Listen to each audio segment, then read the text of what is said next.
Damn straight, yeah. Thank you so much for coming. Good.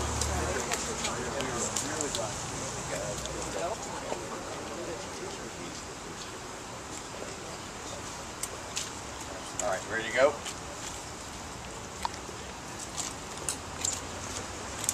Got my notes. All right, you get a... Oh, sure.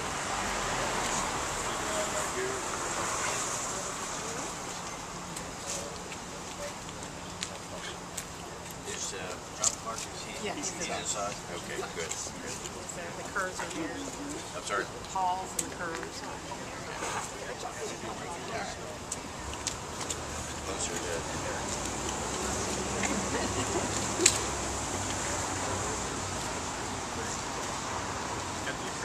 They can't get us. Count to five? Five. Say 1, 2, 3, 4, 1, 2, 3, 4, 5. Oh, perfect.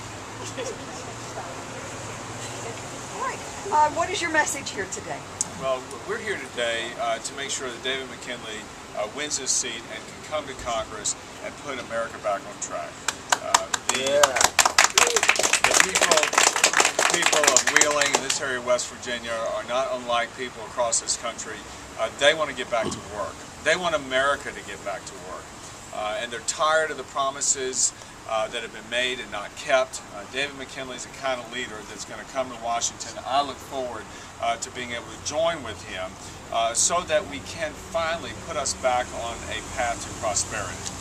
David has the experience of creating jobs, and that is priority one for all of us in this country right now.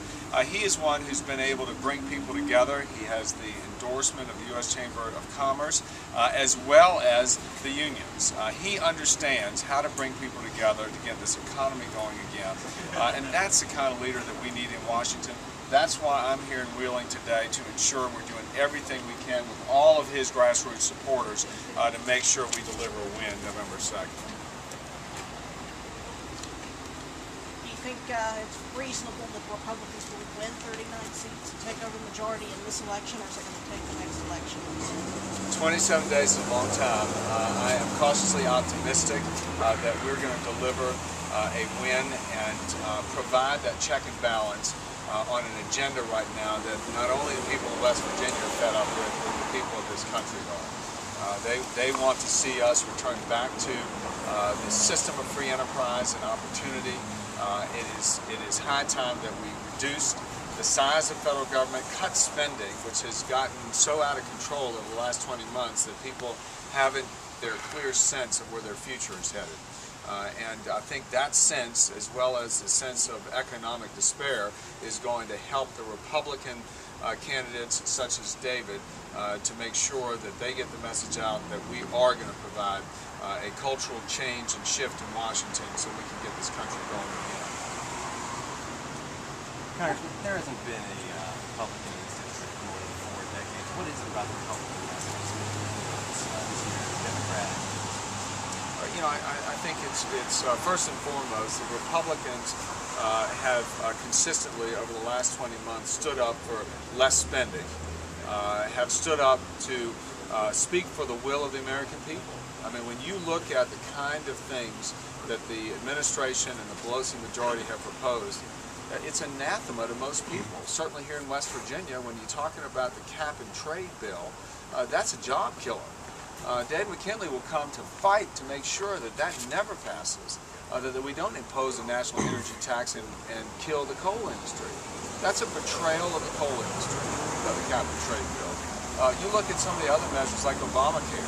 I know Dave has committed to working with us to repeal that bill and to replace it with a system that America wants.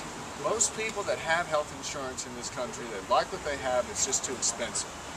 And we're going to work together to try and bring down the cost and create more choices for people so that they can have the kind of health care they want, not what Washington believes they ought to have. What about the bureaucracy? Are you committed to rolling back? You're not going to ever get control of spending until you roll back the bureaucracy, because they're they're your evil enemies? The last time the Republicans took over in '94, there was a concerted effort to reduce the bureaucracy and the size of the budgets both in Congress and the executive branch. If you look at our Pledge to America that was unveiled a few weeks ago, we commit to making sure that we roll back the levels of spending to pre-bailout levels so that we can begin again towards a path of fiscal sustainability and discipline in this country. So you're ready to go to war for the American people? It's about time, and I think that's where the Republicans this year, I think, have caught fire and will win this election. Because for too long now, Washington has ignored the will of the people, whether it has been on the energy issue, whether it's been on the issue of health care or banking regulations. All that's happened over the last 20 months is that costs have risen for working families, jobs have evaporated, and the future is laden with more debt than we have incurred in this country in the last 200 years. That's right. Good job. To what extent does Mr. Racy's momentum in the U.S. Senate race help Republicans elsewhere? It is clear that this state, like all others, desire a check and balance on a one-party agenda that does not reflect the will of the American people. So the more activity and dialogue and debate that occurs, whether at the senatorial level or this congressional level, it all brings to the arena the notion that we do need a balanced approach in Washington, something that is not occurring right now. You say you enjoyed your trip to Independence Hall. What did you I tell you, I didn't know there was another capital of Virginia. And hailing from Richmond, I was thoroughly enjoying the education I got in the last half hour at Independence Hall. Also, we may get a flag out of it. We may get a flag of Virginia out of it. Right. Fascinating. Very, very nice. And obviously, some real history here that you can be proud of. And I'm delighted to be here really for my first time. All right, do cool. you see West Virginia becoming a Republican state?